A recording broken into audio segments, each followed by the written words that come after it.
Hola chicos, saludos para todos, para los suscriptores del canal, para los que están escuchando este audio porque les interesa el tema. Esta vez les traigo un podcast relacionado con farmacología médica, específicamente con los temas de neurotransmisión y la teoría de los receptores y cómo fundamentar con los conocimientos básicos sobre estos dos temas el uso terapéutico de determinados medicamentos para patologías y enfermedades y situaciones específicas. Para esto necesitamos un conjunto de elementos en los cuales nos vamos a apoyar para argumentar el uso de estos medicamentos que se podrán prescribir o indicar en determinados casos. Lo primero que hay que conocer es los diferentes tipos de neurotransmisión adrenérgica, dopaminérgica y colinérgica. En este sentido, pues habrá que saber cómo se sintetizan los neurotransmisores a los que nos vamos a referir y los diferentes pasos. Estos pasos serían la síntesis, el almacenamiento, la liberación y la inhibición de este neurotransmisor al que hagamos referencia. Y en esa misma línea debemos conocer las enzimas que participan en cada uno de los procesos y además los fármacos que van a poder provocar la inhibición de los pasos y de las enzimas que participan, logrando un efecto determinado.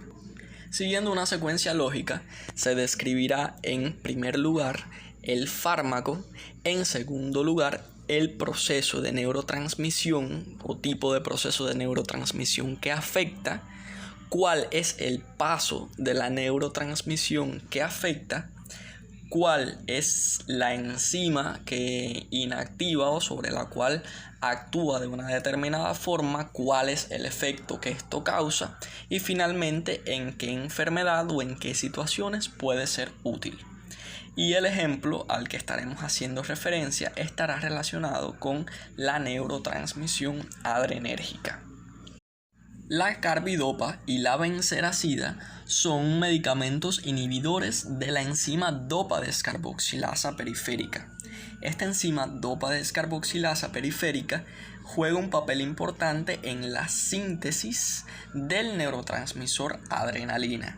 Ella transforma a la L-dopa en dopamina, que la dopamina finalmente se convertiría en noradrenalina por acción de la enzima dopamina beta hidroxilasa. Limitando la transformación de dopa en dopamina, se puede lograr un efecto farmacológico específico.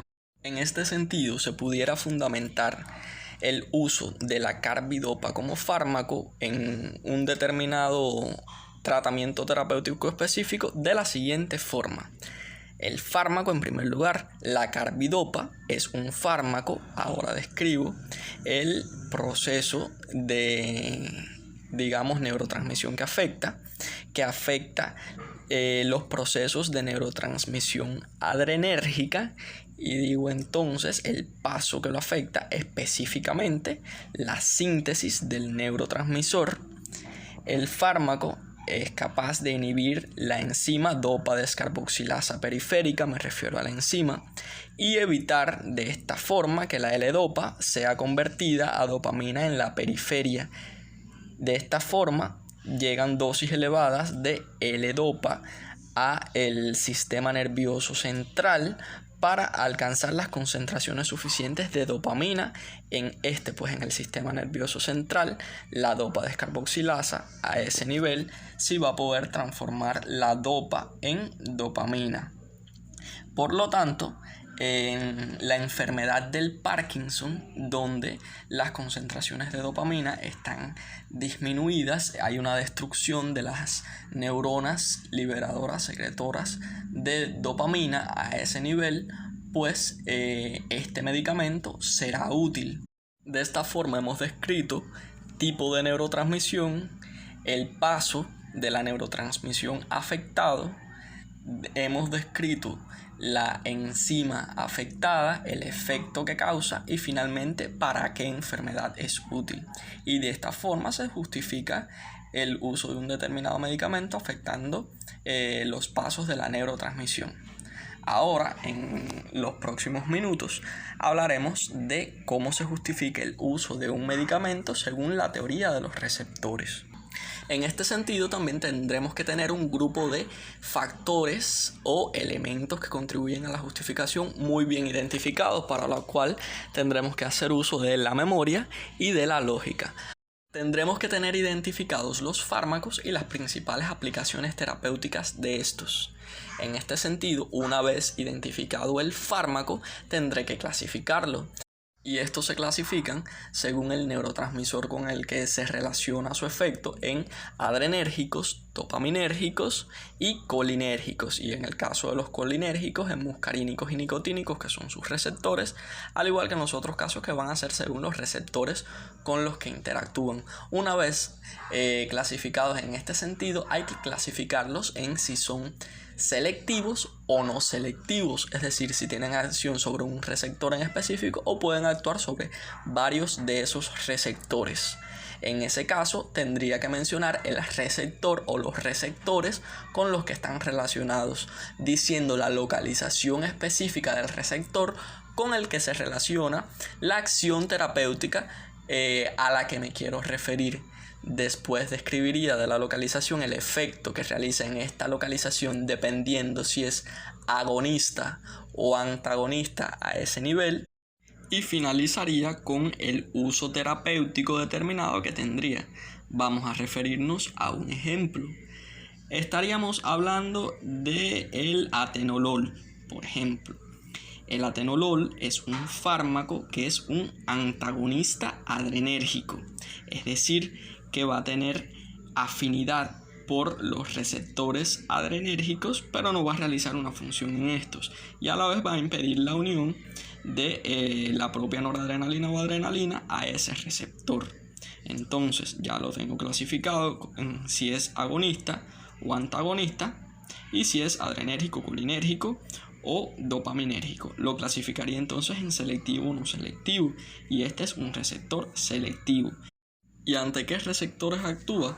Actúa ante los receptores beta 1 adrenérgicos. Yo tengo entonces que saber qué hacen los receptores beta 1 en este caso, pero debo entonces saber describir qué hacen los alfa 1, los alfa 2, los beta 1 y los beta 2, que son los principales receptores adrenérgicos. En este caso, yo tengo que saber que los receptores beta 1 están localizados en el corazón, específicamente a nivel del músculo cardíaco y del nodo sinoauricular, y a este nivel va a generar contracción y va a generar aumento de la contractilidad, aumento de la velocidad de conducción y aumento de la frecuencia cardíaca. Sin embargo, como estamos hablando de un antagonista de este receptor, el efecto que se va a producir es el contrario, o sea que va a haber una disminución de la frecuencia cardíaca, una disminución de la contracción a ese nivel y una disminución de la velocidad de conducción. En este sentido, este medicamento va a ser útil en el tratamiento de la hipertensión arterial, y además otra de sus localizaciones es a nivel del riñón, donde ocurre normalmente la secreción de renina cuando hay estimulación de los receptores beta 1 adrenérgicos. En este caso, pues habría una disminución de la secreción de renina que tiene efecto vasoconstrictor, y al disminuir el efecto vasoconstrictor, pues va a haber también un efecto positivo en cuanto a la regulación de la tensión arterial.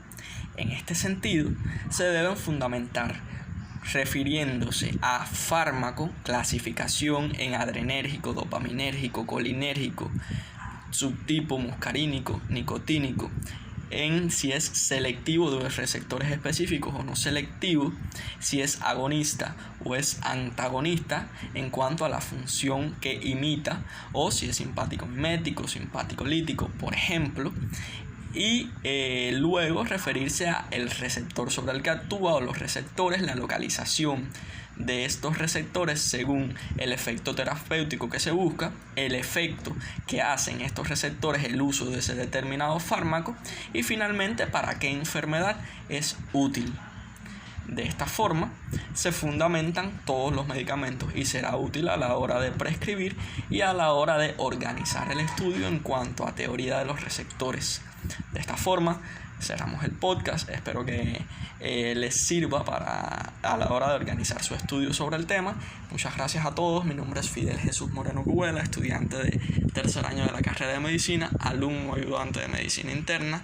Saludos y un abrazo para todos.